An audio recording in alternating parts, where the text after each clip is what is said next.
তোমারে বিয়ের পরে আমি কতবার কল দিছি, কতবার মিস কল দিছি, তুমি আমার কলও ধরো নাই, মিস কল ব্যাকও করো নাই।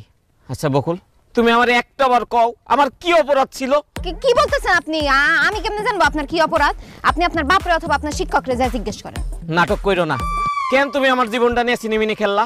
কেন আমার মনটা পোড়ায় তুমি অঙ্গার কইরা দিলা? কেন আমারে ভালোবাসার নামে তুমি মিথ্যা ছলনা করলা? কও। এসব আপনি কি বলতেছেন? সে কেন আপনার জীবন নিয়ে সিনেমিনি খেলবে? আপনার সাথে কি তার প্রেমের সম্পর্ক ছিল নাকি? শুধু প্রেম না, গভীর প্রেম। সেই ছোটকাল থেকে বকুল আর আমি একজন আরেকজনরে ভালোবাসি। বকুল আমার এই হাতে হাত রেখে কইছিল, জাকির, দুনিয়া উলট পালট হইলেও আমি তোমারেই বিয়ে করুম, তোমারে ছাড়া আর কাউরে বিয়ে করুম না। কিন্তু আজ সে আমারে ছেকা দিয়া ওই সৌদি প্রবাসী বুড়ে খাটাস ওসমান মোল্লারে টাকার লোভে বিয়ে করছে, তার লোকে সুখের সংসার করতেছে। কও বকুল, কি ছিল না আমার যা ওই ওসমান মোল্লার মধ্যে আছে? পাগলের বাচ্চা পাগল, কি করছিস এগুলা? তোর ভালোবাসার বেইমানি আমি কেমনে করব? তোর তো আমি চিনি না। বিশ্বাস করেন আমি হারে চিনি না, কোনো সময় দেখি নাই। তুমি আর চিনো না? না। তা আমার মাথা শুয়ে কও যে আর চিনো না? চোখ কও, আর চিনো না? চিনি হালকা। তার সাথে তোমার কি সম্পর্ক ছিল? প্রেমের কোনো সম্পর্ক ছিল না। মনে করো মানে সে আমাকে আই লাভ ইউ বলছে কয়েকবার, আমি তাকে ফেরত বলি নাই। আমি তারে ভালোবাসি না, তারে ভুলেই গেছি আমি। মিথ্যা কথা কইও না বকুল। বিয়াই, আপনি ওর চোখের দিকে তাকায় দেখেন, ও এখনো আমারে ভালোবাসে। এই গাঞ্জটির বাচ্চা, আপনার কোন কালের বিয়ে? তুই আমার বিয়ে করছ কেন? আরে কি কন, আপনি বকুলের দেবর না, সেই হিসেবে তো আপনি আমার বিয়াই লাগেন, মধুর সম্পর্ক। বেয়াদবের বাচ্চা, আমি ওর দেবর না, আমি ওর জামাই লাগি। আমি ওসমান মোল্লা। হাই হাই, কি কন ভাই, আপনি তাইলে দুলা ভাই? বকুল, এটাই তোর জামাই? ও জাকিরের বাচ্চা, এটাই আমার জামাই। ও, এটা তোর জামাই? তাইলে ঠিক আছে, তুই জিত করছ। তা দুলা ভাই না বিদেশ থাকে, দেশে আইলো কবে? দেশে আইছে কদিন আগে দেশে আইছে। কিন্তু তুই এখন আমার জামাইয়ের সামনে সব কথা কই আমার হটে আড়ি ভাঙা দিছস। তোরে আজকে জুতা দিয়া পিড়াইয়া তোর পিঠের চামড়া যদি আমি না তুলছি, আমার নামও বকুল না। এই খারাপ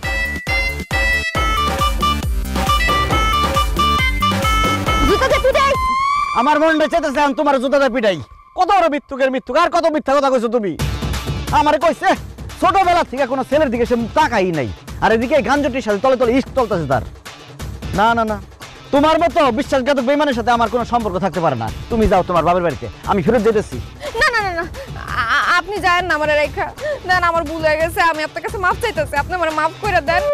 বিয়ার আগে তারে আমি হালকা হালকা ভালোবাসলেও তা এখন আমি তারে ভুইলা গেছি। আমি এখন তারে পুরোপুরি ভুইলা যাব। আমি আপনারে মন দেয়া ফুলছি, আপনারে ভালোবাসি, বিশ্বাস করেন।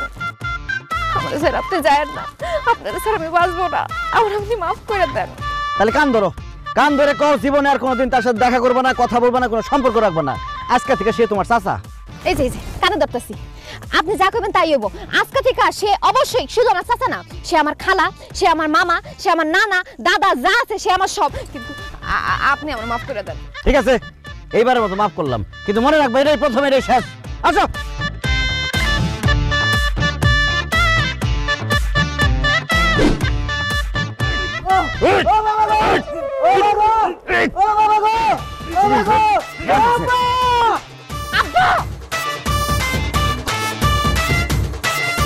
কি ব্যাপার আব্বা, আপনি এরকম অসহায় নিরীহ লোকটারে মারতেছেন কেন? আর বইলো না জামাই, একটা বেয়াদবি করছিল তো একটু শাসন করতেছিলাম। মিছা কথা কইতাছে জামাই। এই লোক কারেন্টে আমি সুদে টাকা নিছিলাম, দিতে পারি না দেখে সে আমাকে এইভাবে মারতাছে, সুদ করে বাচ্চা। ওরে আল্লাহ, এটা আমি কি শুনলাম আব্বা? আপনি সুদের কারবার করেন, আপনি সুদখোর। আপনার মেয়ের সাথে টেলিফোনে বিয়ের আগে আপনি আমার বলছেন টেলিফোনে যে আপনার লাইব্রেরির ব্যবসা আছে, আপনার লাইব্রেরির নাম নাকি করিম বই বিতান। আপনার লাইব্রেরি আছে, আমি তো ভাবছি আপনি একজন জ্ঞানী লোক, এই জন্য আপনার মেয়ের আমি বিয়ে করছি। এখন তো দেখতেছি আপনি একটা সুদখোর। আই হায় রে, কেন যে আমি বাড়িতে এসে দেখে শুনে বিয়ে করলাম না, কেন যে টেলিফোনে বিয়ে করতে গেলাম। কথা বলো না কেন এখন? কি ব্যাপার, গন্ধ কিসের? চুলাই কি জানি দিছ না আব্বা? পুরতাছে কি জানি গন্ধ। গন্ধটা ভালো মনে হইতেছে না।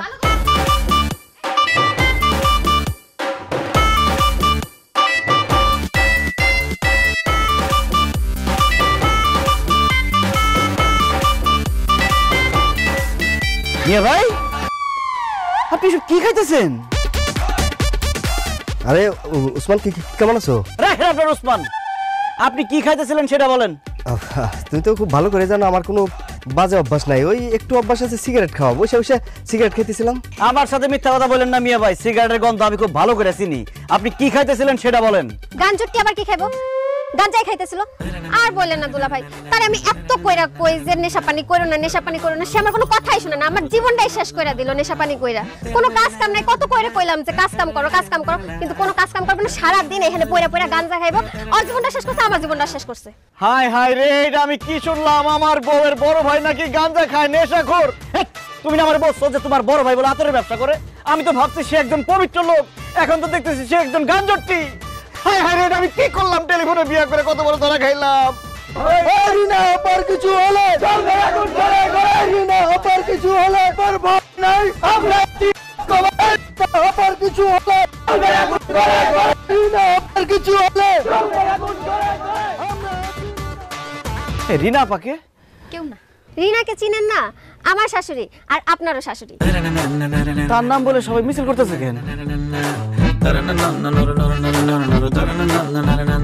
ভাইসা তাহলে কথা হলো আমার এক থাপ্পড়ে 32টা দাঁত ফেলাই দেবো। হ্যাঁ, আমি নির্বাচনে আলোচনা করতেছি, তার মধ্যে এই শোন। হ্যাঁ, তাহলে শুনুন ভাই সব যা বলতেছিলাম, গতবার আমি পাশ করতে পারি নাই, তবে এবার যদি আপনারা আমাকে পাশ করায় নিয়ে আসেন, আপনাদেরকে আমি পাশ দেব।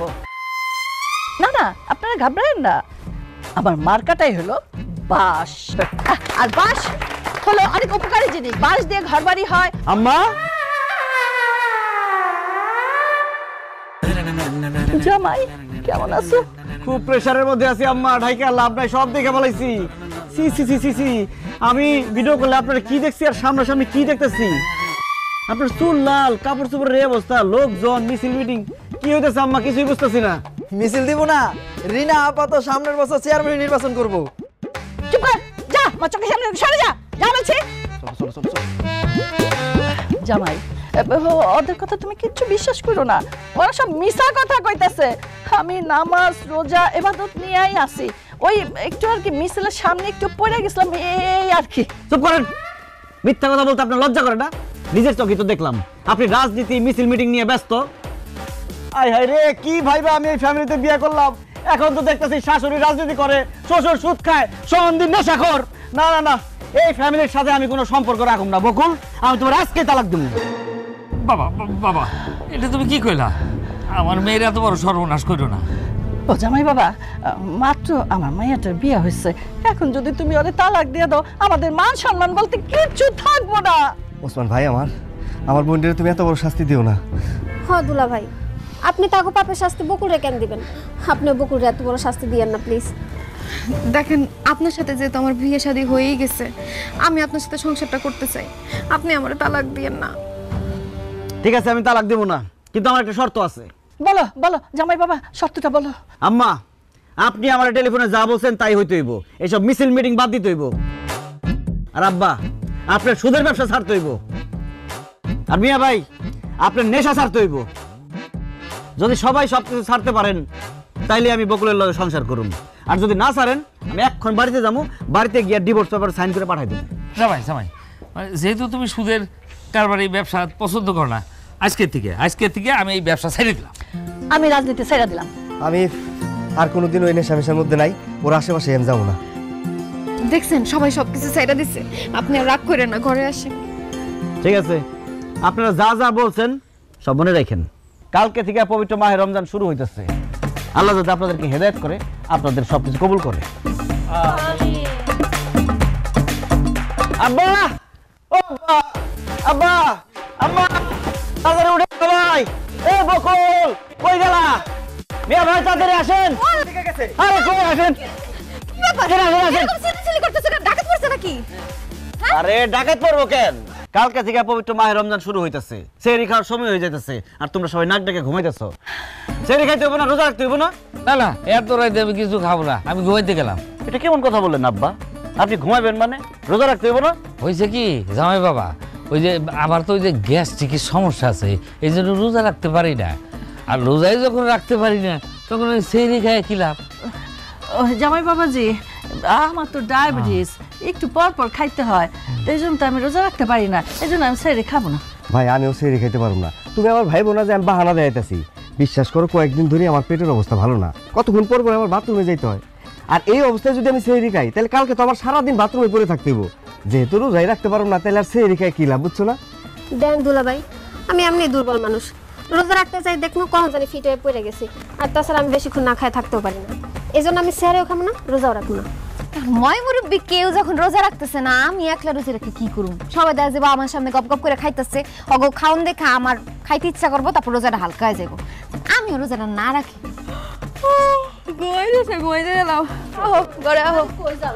এই খবরদার, কেউ ঘুমাতে যেতে পারবেন না। এখন যদি আপনারা সেহরি না খান, রোজা না রাখেন, আমি গ্রামবাসীরা কয়ে দেবো আপনাকে পরিবারের কেউ রোজা রাখে না, সবাই বেরোজগার। না না জামাই বাবাজি, এই কাজটা করো না। আমরা রোজা রাখি না, এই কথা শুনলে পরে গ্রামের লোকজন হাসাহাসি করবো, আমাকে মানুষ সব শেষ হয়ে যাবো। মানুষ হাসাহাসি করবো এটাতে ভয় পাইতেছেন, অথচ কবরে গেলে রোজা না রাখার জন্য যে শাস্তি হইব সেটা ভয় পাইতেছেন না। দেখেন, আপনারা যেটা ভয় পাইতেছেন, প্রথম 2-1টা রোজা রাখতে হয়তো একটু কষ্ট হইব, কিন্তু আস্তে আস্তে সব ঠিক হয়ে যাইব। তারপর আপনারা বললেন না ডায়াবেটিস, গ্যাস্ট্রিক, পেটের সমস্যা, রোজা রাখলে আস্তে আস্তে এগুলো সব ঠিক হয়ে যাবে। কালকে থেকে প্রথম রোজা, তো চলেন আমরা সেহরি কইরা রোজা রাখার নিয়ত কইরা হলাই। তোমার কথা তো সবই ঠিক আছে, কিন্তু আজকে তো কোনো রান্না বান্না করি নাই। কালকে রান্না বান্না কইরা সেরি খাইয়া কালকে রোজা রাখুন। আম্মা, এটা কোনো সমস্যা হইলো? আপনি রান্না বান্না করেন নাই তাতে কি হয়েছে? আপনাদের বাড়ির সামনে তো বাজার আছে, সেই বাজারে ভাতের হোটেল আছে, চলেন আমরা সেখান থেকে সেহরি করবো। চলেন। না না থাক, হোটেল যান লাগবো না। আম্মা মিছা কথা কই আর কোনো লাভ নাই। সে রান্নাঘর চেক কইরা তারপরে আমগো ডাকছে, সে দেখছে রান্নাঘরে খাবার দাবার আছে, অজুহাত দেখা কোনো লাভ নাই। সেরি না করা পর্যন্ত সে আমগো কাউরে ঘুমাইতে দিব না। হাত মুখ দিয়ে আহি।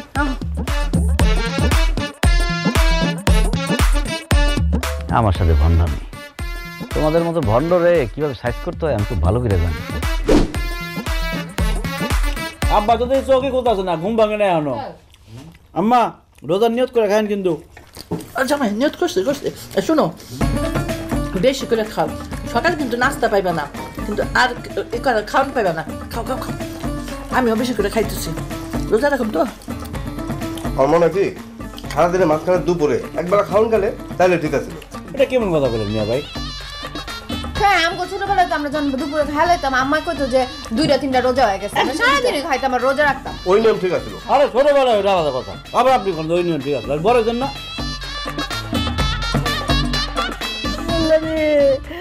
আমি তো মইরা যাবো রে, আমি তো খিদা সহ্য করতে পারি না, আমার পেটে ভিতর চোচো করতেছে রে, এইটা দৌড়াইতেছে। আমি জীবনও রোজা রাখি নাই, আর আমার রোজা রাখতে কইছে, কি যে করুম, মইরাই যাবো আজকে, আমি খিদায় মইরাই যাবো।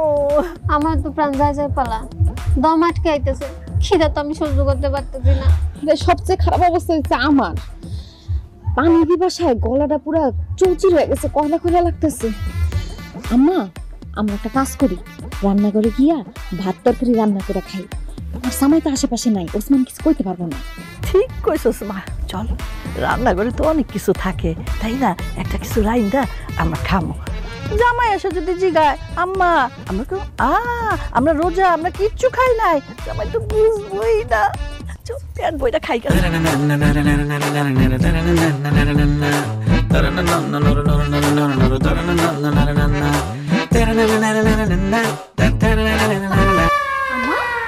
রান্নাঘরে দেখি তালা দেওয়া, রান্নাঘরে তালা দিল কে?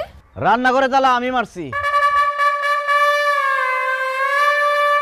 কেন আপনি আমগো রান্নাঘরে তালা দিবেন কেন? রান্নাঘর খোলা থাকলে শয়তানে তোমাকে লাড়বো ছাড়বো, এই রোজার মধ্যে রান্না করে খাইতে মন চাইবো।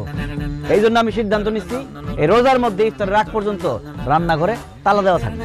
কি কোন আপনি? আমরা রোজা রাখছি না সবাই, আমরা খাইতে যাবো কেন? আসলে রান্নাঘরে আমগো অন্য কাম আছে। হ্যাঁ জামাই, ও অন্য কাম আছে। রান্নাঘরে আবার অন্য কি কাজ? ওই যে আমার ওষুধ, আমার অনেক জরুরি একটা ওষুধ রান্নাঘরে আছে, এইটা এখনই আমার খাইতে হবে, নাইলে আমার বড় ক্ষতি হয়ে যাবে। বকুল, তুমি মনে হয় ভুলে গেছো, রোজা রেখে ওষুধ খাওয়া যায় না। ওষুধ তবে খাবার না জামাই বাবা, আমার না হাঁটুতে ব্যথা, কোমরে ব্যথা, তাই না সব সময় একটু পর পর খালি মলম মালিশ করতে হয়। ওই মলমটা না রান্নাঘরে, চাবিটা দাও, আমরা মলমটা নিয়ে যাই। ওই মলমটা রান্নাঘরে না, মলমটা আমার কাছে। এই নেন যত খুশি মলম মারেন।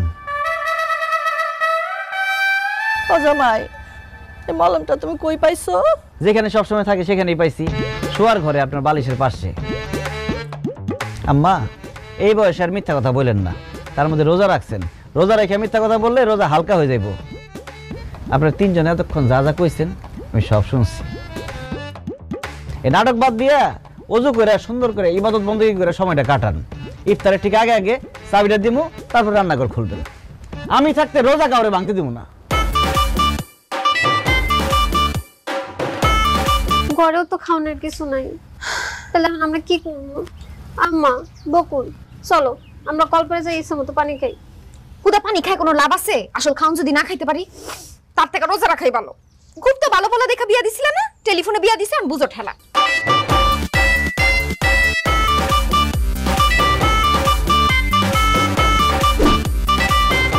তুমি কও তো, আমি কোনো সময় রোজা রাখছি? কও, তোমার মেয়ের জামার জন্য বাড়িতে কিছু খাওয়া যাইতেছে না, আশেপাশে তো এলাকায় কোনো দোকানও খোলা নাই যে কিছু একটা খামো যায়। এই শোন, আমি খবর পাইছি ওই যে তুই আছে না, ওর দোকান খোলা আছে। তাড়াতাড়ি চলো।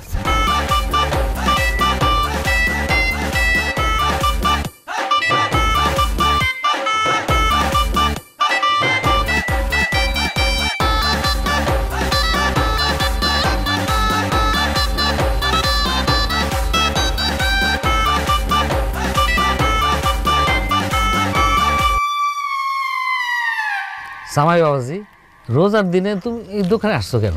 আমি এখানে কি করি সেটা পরে কইতেছি, তার আগে আপনারা এখন এই রোজার দিনে এই দোকানদারে পর্দা দিয়ে ঢাইকা চোরের মতো এখানে বসে বসে কি করতেছেন আপনারা?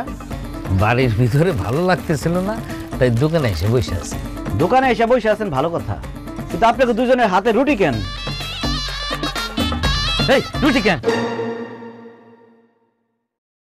ওসমান, আমাকেও আসলে জিনিসটা ভুল হয়ে গেছে।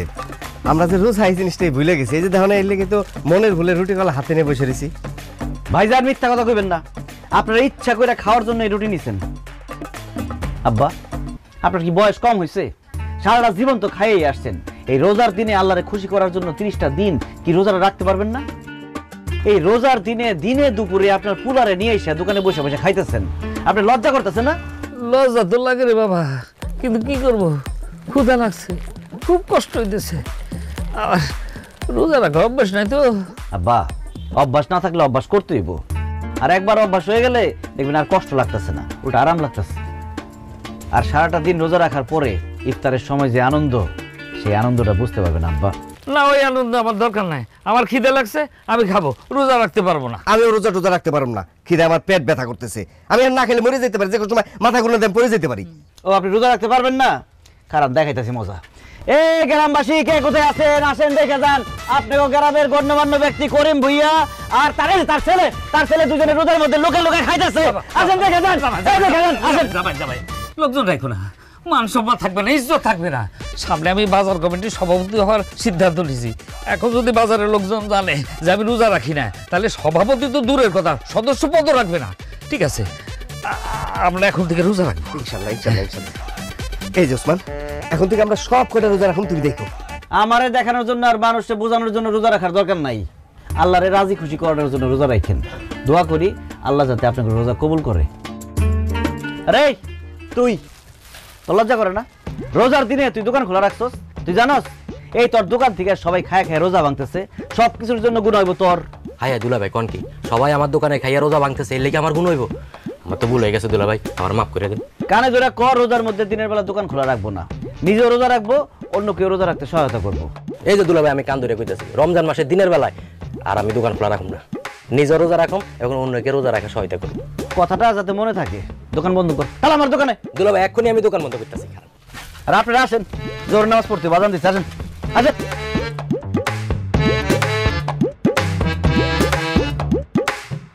আল্লাহ রে, আর তো সহ্য হইতেছে না। আছেন কখন দিব, খিদা লাগছে তো। ওরে আল্লাহ রে, কি শুরু করলা তোমরা? এরকম করলে রোজা হালকা হয়ে যাবো। আর 5 মিনিট অপেক্ষা করো। আর 5 মিনিট? গড়ি মনে আজকে থাইমা গেছে, গড়ি আজকে চলবো না। 1 মিনিটে মনে হইতেছে 1 ঘন্টা। আল্লাহ রে, খিদায় মরে যেতেছি তো। ঠিকই বলছেন আম্মা, মানুষের জীবনে সময় আর খাবার কতটা মূল্যবান এটা শুধু ইফতারের সময় বোঝা যায়। কি করতেছেন? আজান দেন। হুজুর মাইকটা অন করে মাত্র দোয়া পড়া শুরু করছে, মুখের মধ্যে খাবার দেয় বই রয়েছে। এই হুজুর গেল কই? হুজুর মনে হয় আজকে আজান দিতে ভুলে গেছে। আব্বা আমি বসা থেকে এখন উঠা পারলাম না, আমার শরীর খুব খারাপ লাগতেছে। আমার মনে হয় সে ভুলে গেছে আজান দিতে। আব্বা হুজুর আজান দিতে ভুলে নাই, আজানের সময় হলে ঠিকই আজান দিব, একটু ধৈর্য ধরেন। হে হুজুর, একটু আজান দেন হুজুর, কি ভালো লাগছে, আজান দেন। এই আজান দিচ্ছে, সবাই খেজুর মুখে দিয়ে বিসমিল্লাহ বলে খেজুর মুখে দাও।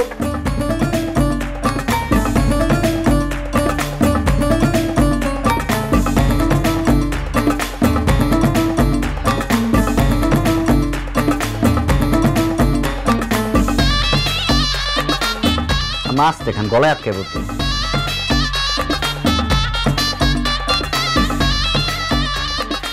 আলহামদুলিল্লাহ। ওরে আল্লাহ রে, পেটটা শান্তি হলো, কিন্তু শরীর তো খুব দুর্বল হয়ে গেছে। আমি যাই একটু ঘুমাই, আরাম করি। আমার শরীরটা ছাইরা দিছে বকলে বাপ, আমি যাই ঘুমাই গা। ঘুমাবেন মানে? আব্বা আম্মা কি বলতেছেন আপনারা এইসব? মাগরিবের নামাজ পড়বেন না? কি যে বলো জামাই, সারাদিন রোজা রাখছি, ইফতারি কইরা আমি দুর্বল হয়ে পড়ছি, এখন আমি নামাজ টামাজ পড়তে পারবো না। আমার পক্ষে নামাজ পড়া সম্ভব না, আমার কিন্তু রেস্ট নিতে হবে, আরাম করতে হবে। আব্বা রোজায় হচ্ছে এক ফরজ, আর নামাজে হচ্ছে 17 ফরজ। এক ফরজ আদায় করতে গিয়ে 17 ফরজ ছেড়ে দিলে হবে? নামাজ পড়তে হবে আব্বা, নামাজ হলো বেহেশতের চাবিকাঠি। আব্বা চলেন, মিয়া ভাই চলেন, আমরা মসজিদে গিয়ে জামাতের সাথে মাগরিবের নামাজটা আদায় করে আসি। আর বকুল তুমি মার ভাবিরে নিয়ে বাড়িতে নামাজটা পড়ো। পারতাম না। কেন? রোজা রাখছি না প্রথম, শরীরটা খুব খারাপ লাগতেছে। আজকে রোজা রাখছি, কালকে তো নামাজ পড়বো। কালকে তো নামাজ পড়তে হইব, তা আজকে নামাজের কি হইব? যাও তিনজন একসাথে নামাজ পড়ো। আম্মা যাও, উঠো। আরে উঠো না কেন, উঠো। উঠতাছি। আয় আব্বা। আমার মানুষ কিছু কইতে পারতেছি না। আব্বা চলেন মসজিদে চলেন, আসেন। মসজিদে কষ্ট করে নামাজ না পড়ে বাড়িতে যে কোনো সময় পড়ে নিবি। কি কর না কর, সুস্থ সব মানুষ জামাতের সাথে নামাজ আদায় করুন, সব বেশি হইব। আর যে কোনো এক সময় পড়বেন মানে? মাগরিবের ওয়াক্ত থাকে নাকি এতক্ষণ? তাড়াতাড়ি আসেন, আসেন।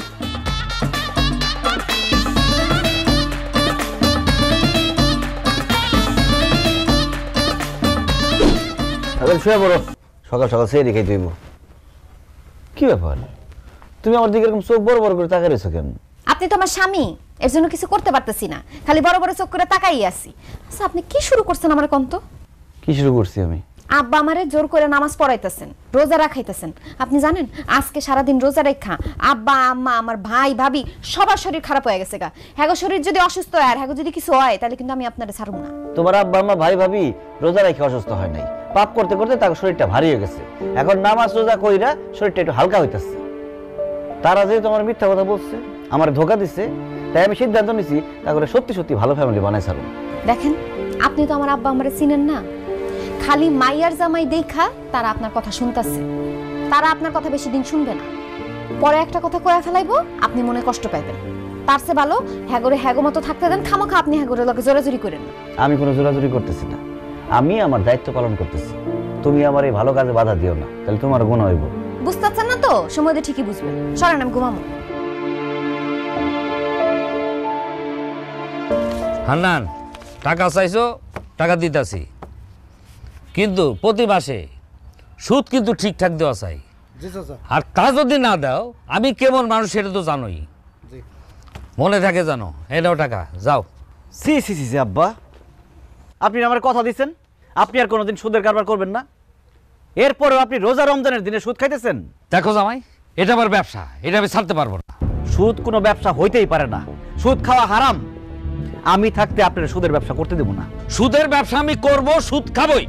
আমার এতদিনের ঠান্ডা তো আমি বন্ধ করে দিতে পারি না। তোমার ভালো লাগলে তুমি থাকবা, নাহলে চলে যাও। আপনি কি বলতেছেন এইসব?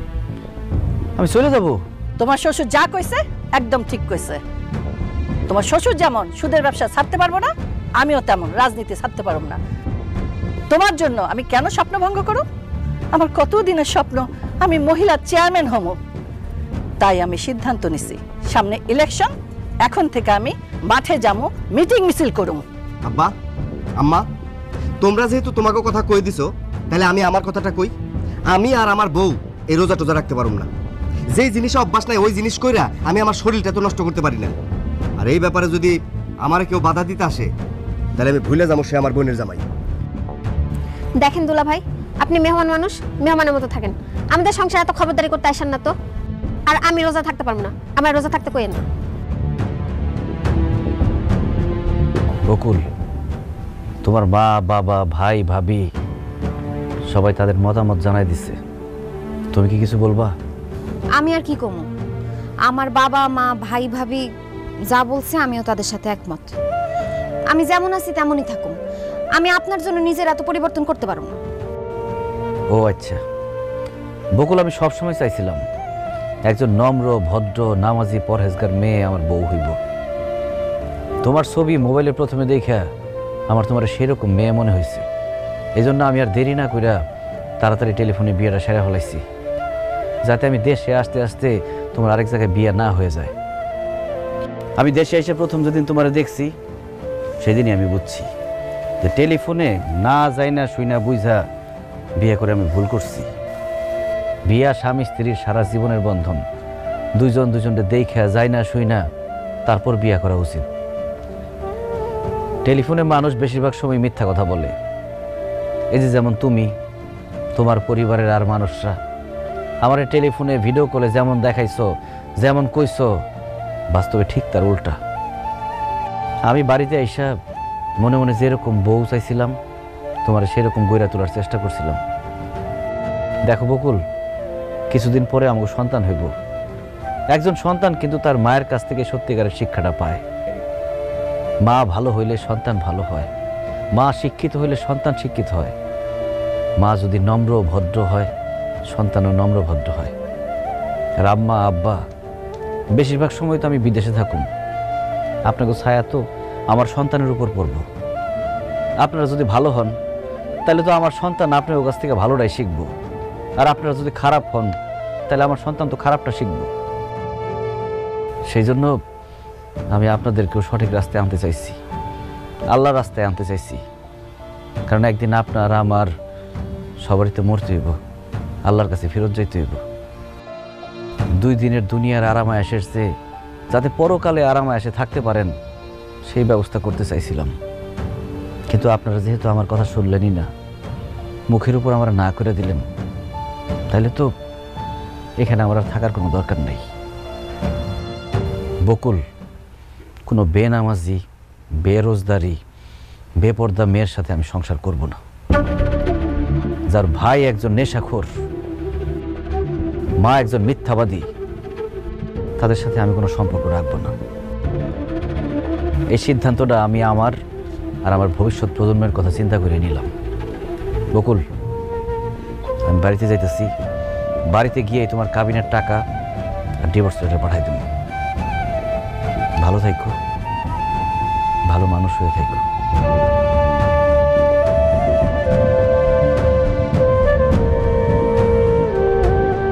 যাক, আপদ গেছে। ও আমার মাইয়া রে বলে ডিভোর্স দিব। এই তুই কি আমার মাইয়ার ডিভোর্স দিবি রে? আমার মাইয়াই তোরে ডিভোর্স দিব। ওমা, তুই চিন্তা করিস না, তোরে আবার আমরা বিয়া দিব, তবে এইবার টেলিফোনে না, কেন অনুষ্ঠান কইরা। চলো তো চলো।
তুই নাকি বাড়ির কারোর সাথে কথা কস না, সারাক্ষণ চুপচাপ বসে থাকিস, মন খারাপ করে বসে থাকিস, খাওয়া দাওয়া করিস না, কি হয়েছে তোর?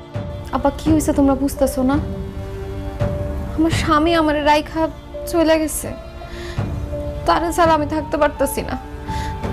বারবার খালি আমার তার কথাই মনে পড়ে। কি করলি তুই? যেই পোলা তোর স্বাধীনতা কায়দা নিচ্ছে, তোর মানসিক ভাবে অত্যাচার করছে, আমাদের বাড়িতে এসে আমাদের কত জ্বালা যন্ত্রণা দিচ্ছে, এইটা করা যাবে না ওইটা করা যাবে না, এই বিরক্তিকর পোলার জন্য তোর মন খারাপ হয় কেন? হ্যাঁ, কারণ মা, সে আমার স্বামী, সে আমার মানসিকভাবে কোনো অত্যাচার করে নাই। সে যা যা করছে ঠিকই করছে। আমার একজন সত্যিকারের নারী বানানোর জন্য যা যা করা দরকার সে তাই তাই করছে। আমি নামাজ পড়তে পারি না, সে আমার নামাজ পড়া শিখাইছে। আমি কোরআন তেলাওয়াত করতে পারি না দেখা মুক্তবে নিয়া সে আমার কোরআন তেলাওয়াত শিখাইছে। আম্মা, আমি তো কোনোদিন রান্না বান্না করি নাই, রান্না করতে পারতাম না, কিন্তু সে যখন বলছে আমার রান্না করতে হইব, রান্না করতে করতে আমি সেটাও শিক্ষা গেছি। তখন ব্যাপারগুলা বিরক্ত লাগলেও এখন আমি ভাইবা দেখলাম একজন নারী হিসেবে এইসব করা তো আমার দায়িত্ব। আমার স্বামী আমার এগুলো শিখায় ঠিক কাজই করছে, আমার উপকার করছে। অথচ আমরা তার লগে ধোঁকাবাজি করছি। আব্বাই সুদ খায়, ভাইজানের নেশা করে, তুমি রাজনীতি মিছিল মিটিং এগুলো করো, আমি উল্টাপাল্টা চলাচল করি।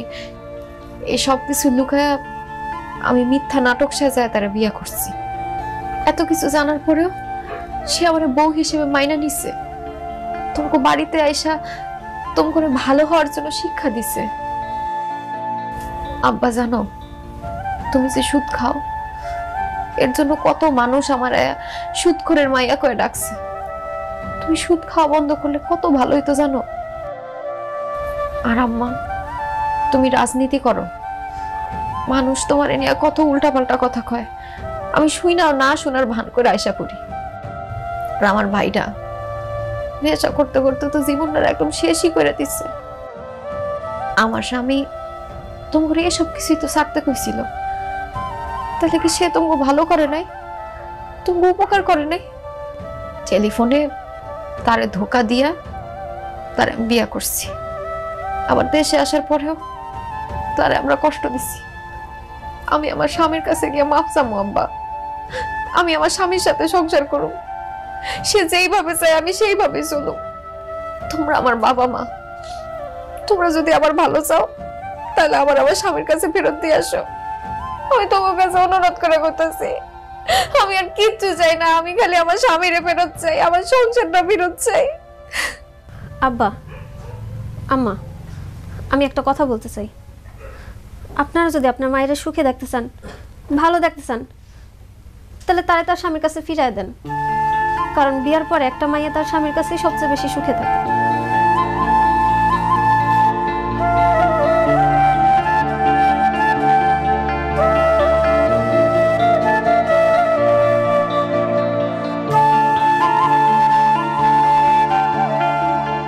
বকুল, তুমি এত রাতে আমাদের বাড়িতে আসছো কেন? আমি আমার স্বামীর কাছে আইছি, স্বামীর সাথে সংসার করতে আইছি। তুমি কেমনে আমার লোকে সংসার করবা? আমি যেমন বউ চাই তুমি তো তেমন হইতে পারবে না। আর আমি তোমার জোর করে আমার মনের মতো বানাইতেও চাই না। আপনার জোর করণ লাগবো না, আমি নিজের থেকে আপনার মনের মতো বউ হব। আপনি যেভাবে বলবেন, যা বলবেন, যেমনে বলবেন, আমি সেইভাবেই চলুন। বিশ্বাস করেন, আপনি আমার বাড়িতে রাইখা আসার পরে আমি বুঝতে পারছি আপনি খুব ভালো একটা মানুষ। আপনার মতো একটা ভালো মানুষের সাথে যদি আমি সংসার করতে না পারি তাহলে তো আমার জীবনটাই বৃথা। আর আপনি আমার জন্য যা যা করছেন, যা যা আমারে করতে বলছেন, সব তো আমার ভালোর জন্যই বলছেন। আমি তখন বুঝতে না পারলেও আপনি চলে আসার পরে বুঝতে পারছি। তাই আমি সিদ্ধান্ত নিয়ে ফেলছি, আমি আপনার সাথে সংসার করতে চাই। মরণের আগ দিন পর্যন্ত আপনার হাত ধরে বাঁচতে চাই। আগে যা হয়েছে হয়েছে, কিন্তু আমি আপনার এমন কথা দিতেছি, এখন থেকে আমি 5 ওয়াক্ত নামাজ পড়ুম, কোরআন তেলাওয়াত শিখুম, সব রোজা রাখুম। আপনি কল্পনায় আমার যেরকম চিন্তা করছেন, আমি বাস্তবে আপনার মনের মতো বউ হয়ে দেখাবো। একজন ভালো মানুষ হওয়ার চেষ্টা করুন। সত্যি কইতেছো বকুল? হ্যাঁ বাবাজি, আমার মেয়ে যা বলতেছে সব সত্যি বলতেছে। শুধু বকুল না, তুমি শ্বশুর শাশুড়ি হিসাবে যেভাবে আমাদের চিন্তা করছো আমরা সেইভাবে চলতেছি। আমি তোমার কথা দিতেছি, আমি আর কোনোদিন সুদের ব্যবসা করব না। তোমার টেলিফোনে বলছিলাম না আমার একটা লাইব্রেরি আছে, এইবার সত্যি সত্যি আমি একটা লাইব্রেরি দিই। আর তোমার শাশুড়িও কই দিছি সে আর রাজনীতি করবে না, মিছিল মিটিং কিছুই করবে না, সারা জীবন ইবাদত বন্দুকি নিয়েই থাকবে। জানো বাবাজি, আমার মেয়েটা তোমারে অনেক ভালোবাসে। ওসমান, নেশা করে আমি আমার জীবনটাকে শেষ করে ফেলেছি। তোমার কথা একটু হলেও আমার চোখ খুলছে। আমার বোনের সাথে তুমি সংসার করবে এর জন্য বলতেছি না রে ভাই।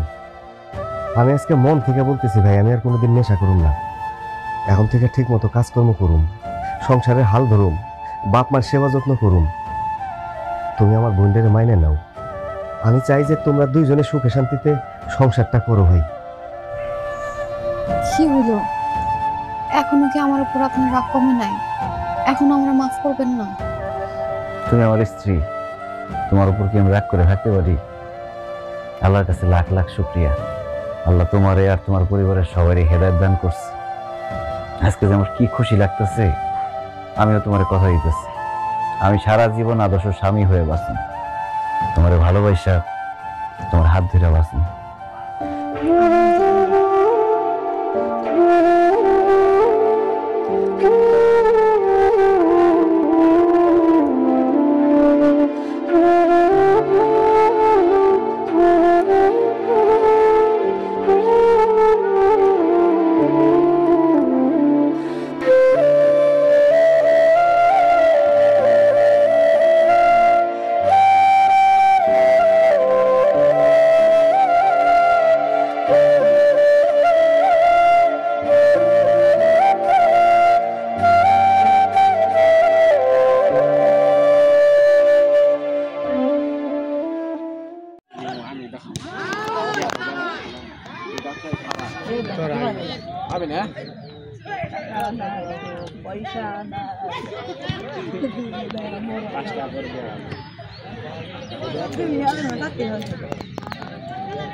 মামিসিংহের পাশে, মামিসিংহের পাশে, জামালপুরের পাশে।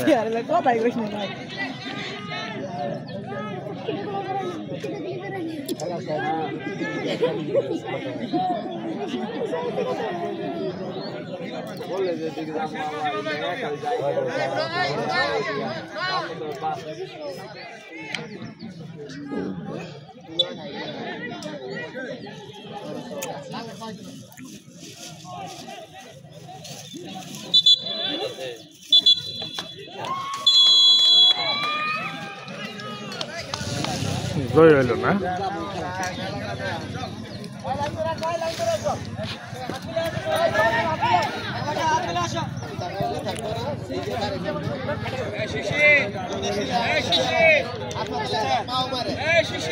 বললাম যে পোলাপানে ঠিক করা আছে, খেলাটা খেলা বানাইলে হবে না।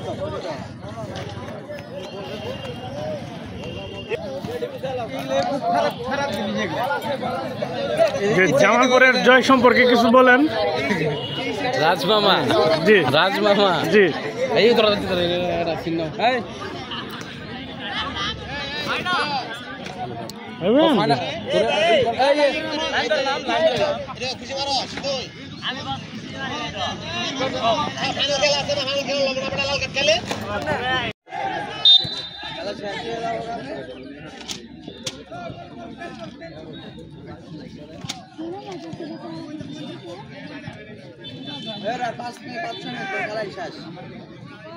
5 মিনিট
और मत ढुकले के आगे अरे भाई এটা পাঠাই দিলা পরে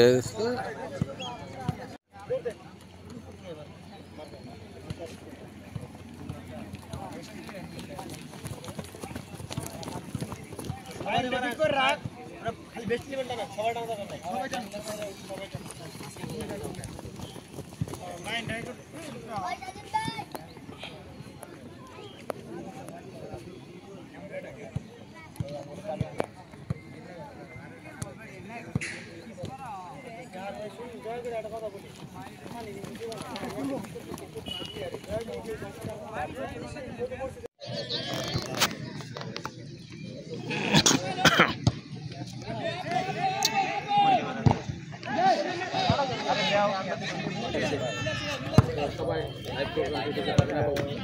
শেয়ার করতে জামালপুরে খেলোয়াড়কে আপনারা কোন খেলে পিছ দিকে নাও গেলে সামনে খেলতে হবে না সাথে আমার ধরো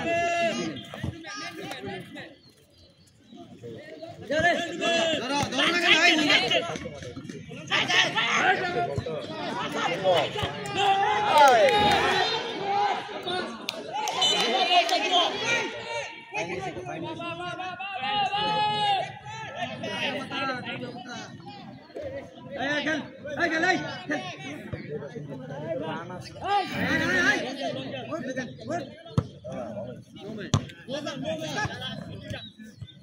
ভাই লুলার করে লুলা লুলার মতো খেলে দৌড়াই দে আই পটা এই লুলাই আই শালা লুলা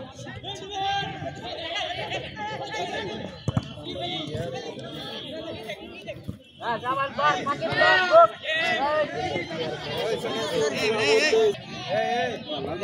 লিজন আস্তে আস্তে জুম কর বাবা হ্যালো পাইছি পাইছি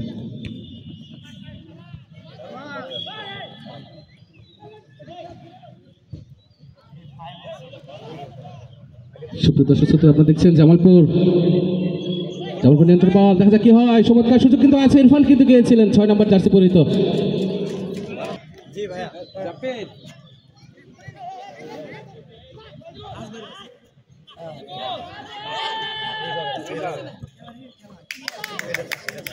সুপ্রিয় দর্শক শ্রোতা, তারপর ট্রাই করেছিলেন কিন্তু ক্যাপ্টেন 4 নম্বর তিনি কিন্তু প্রস্তুত ছিলেন।